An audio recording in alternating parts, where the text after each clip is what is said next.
நமக்கு சர்வாதிகாரி அப்படின்னு சொன்ன உடனே நமக்கு கண்டிப்பா ஹிட்லருடைய பேர் தான் பலருக்கும் நினைவுக்கு வரும்னு நான் நினைக்கிறேன். ஆனா ஹிட்லருக்கு முன்னாடியே இந்த மண்ணில் சர்வாதிகாரிகள் இருந்தாங்க அப்படிங்கிறது தான் வரலாறா இருக்குது. ஹிட்லர் தான் அதை ஆரம்பிச்சு வச்சவர் அப்படிங்கிறது ஒரு முழுக்க முழுக்க தவறான ஒரு விஷயம். ஏன் அப்படின்னா 1919 மார்ச் மாதம் பாசிஸ்ட் கட்சி அப்படின்னு சொல்லி ஒரு கட்சியை தொடங்கி 1922 இத்தாலிக்கே சர்வாதிகாரியானவர் தான் முசோலினி. அவர் தான் முதல் சர்வாதிகாரியா கடந்த நூற்றாண்டுல இருந்த ஒரு நபர். அவர் தான் பாசிசம் அப்படிங்கிற வார்த்தையும் உருவாக்குனாரு. பாசிசம் அப்படின்னா என்ன அர்த்தம் அப்படின்னா தடி அப்படின்னு சொல்லி அர்த்தம். அதுவும் லத்தீன்ல.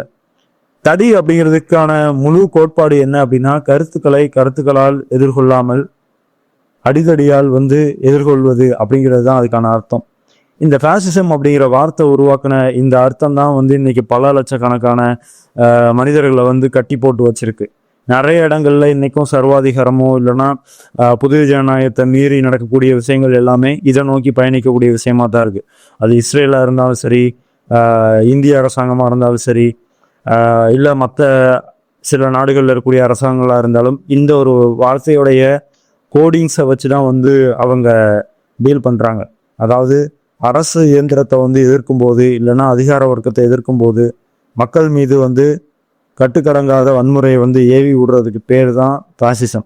அந்த பாசிசம் அப்படிங்கிறது இன்னைக்கு பலரால வார்த்தையா உச்சரிக்கப்படுறதா இல்லையா அப்படிங்கிறத விட பலருடைய கோட்பாட்டுக்குள்ள பலருடைய செயல்பாடுகளுக்குள்ள மறைமுகமா இருக்குது அப்படிங்கிறதான் யதார்த்தமான ஒரு விஷயம்.